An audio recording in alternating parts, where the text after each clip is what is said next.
I think it's March 2nd, but I'm not real sure. Doesn't matter. Hey, if you can tell by the theme song in the background, you know that tonight's Cinema Cycle will be Sex in the City.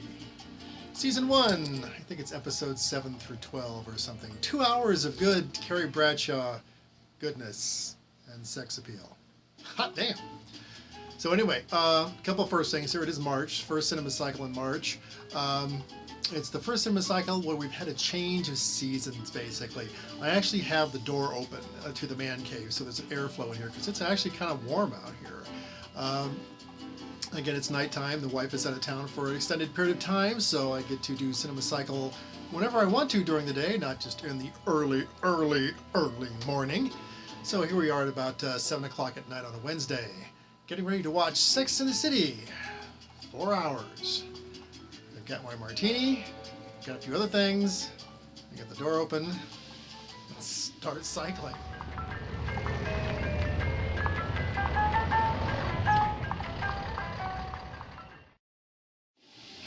Good-looking women at a cocktail party discussing giving blowjobs. Ditching us now would be a really bad show. I love this show.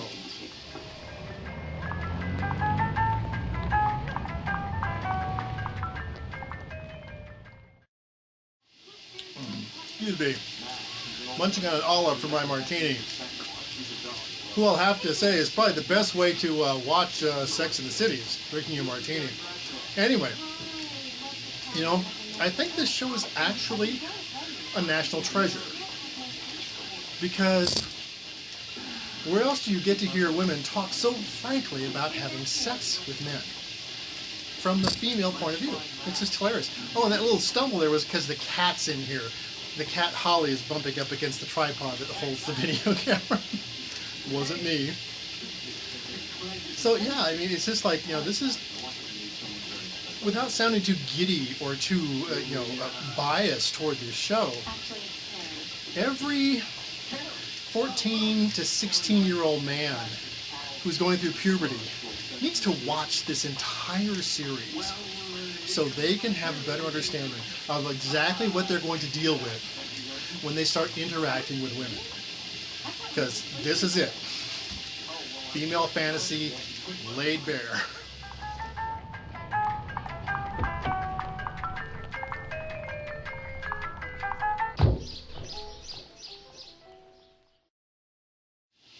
You know, the term is often overused, but I'm watching this series and I'm literally laughing out loud.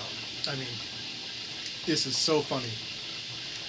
There's nobody around, I'm just laughing. It's like, oh my God. This won Emmys, right? I think it did. I'll have to look it up, but I think this won Emmys. It sure should have.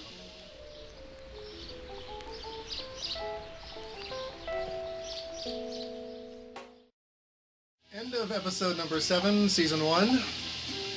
If I had a daughter, I would make it a point to sit down and watch this show with her. It would be educational, and she'd be a better person for it in the end.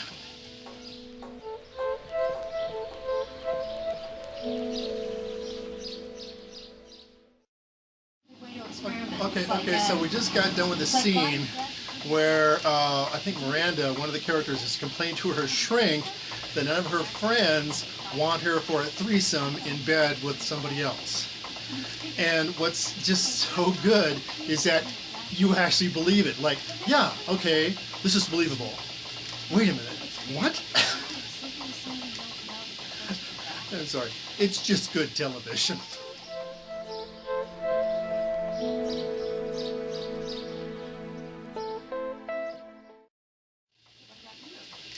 This is the equivalent, and forgive me if I'm repeating myself, but this is the equivalent of being a fly on the wall in the girls' locker room. It's just the girls are really good looking, they're really affluent, and they're living in New York City.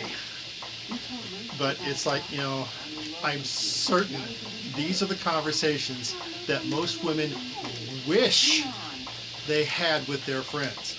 Not that they have with their friends, that they wish that they had with their friends. And therefore, this is the ultimate back door into the female psyche. Oh yeah, this should be college credit. It really should. Okay, the series is over. Here is Holly, the movie cat who has been roaming around since the door has been open.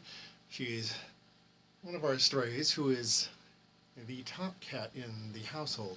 But anyway, epilogue for this entire show, which is Sex in the City.